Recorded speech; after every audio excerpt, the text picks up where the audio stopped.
Ted Turner, the owner of CNN, way back in 1970s, started this revolutionary concept of news and programs being sent or shared within a community through cable network. Slowly, he shifted to satellite, and then became a big company, which we today know as CNN.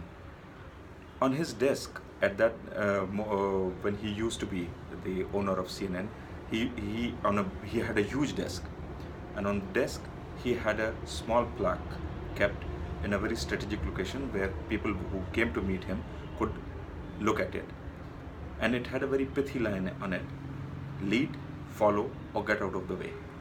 I think that is one of the biggest management lessons anyone can give to any aspiring CEO or an HR executive or any team leader. There are three kind of people: one who can lead, the other who can follow, and third who will neither lead nor follow but stand there and create disruptions. They are the one who need to be told that please get out of the way. You can either have the ability to lead, or the humility to follow, or the honesty to lead, or honesty to get out of the way.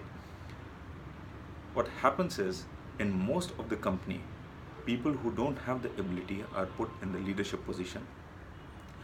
Those who are following don't have the humility to follow, and those who need to have honesty to get out of the way don't have that honesty. They stay there, they create all sorts of deceptions.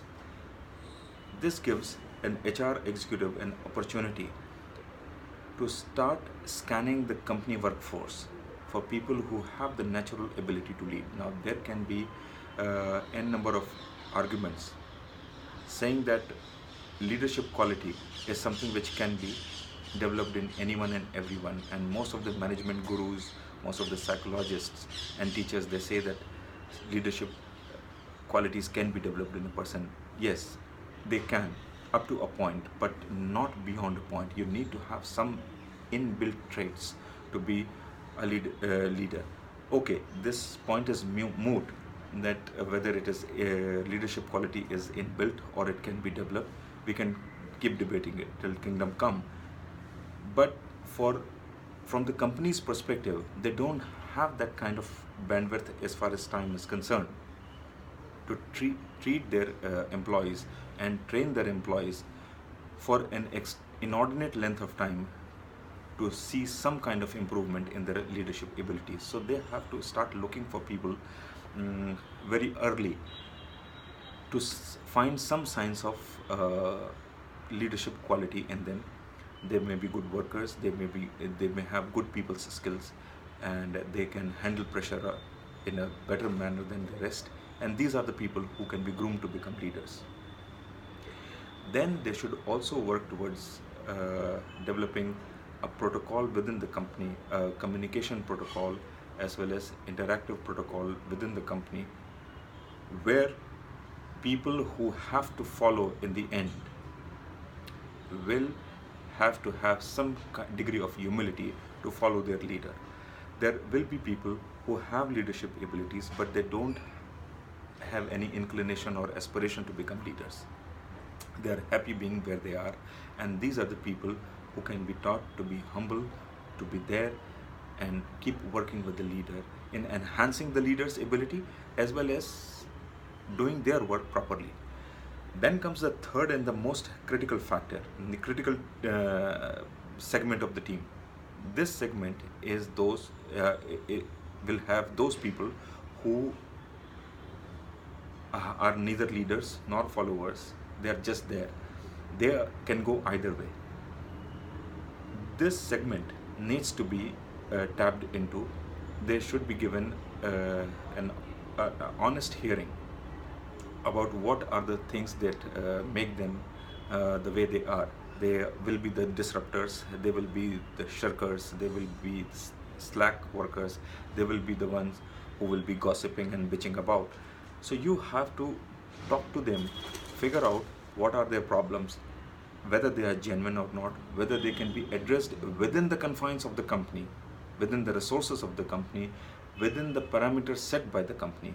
If they can be addressed, you should address them, because the number of followers will increase, number of genuine followers will increase, number of those who are ready to work will increase, and hence the productivity will increase. And then those who are left, who are incorrigible, who just will not listen, they are just disruptors, they're mean and nasty, and they take pride in being mean and nasty, and these are the people who will have to be told to get out.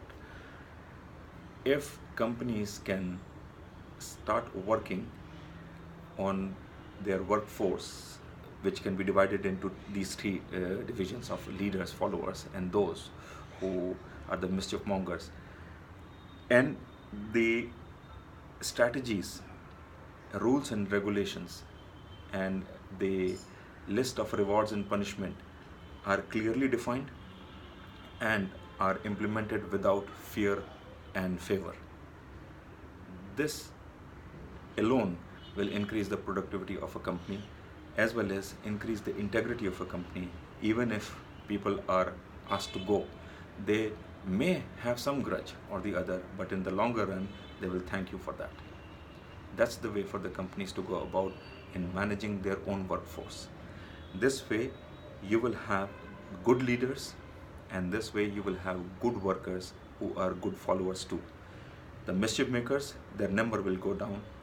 That's how you will also shrink the workforce, which is inherently redundant and underproductive.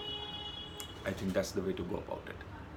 Thanks for watching, and keep looking for this space for more on management, sustainability, and climate change, three issues which are going to affect our lives and the lives of children who are coming after us. These three are the defining factors, these are the defining issues which will play out their role in the coming century, in the century we are in. And if we are aware of them, and if we can do something about it, we'll make the life of our children much better. Thank you very much.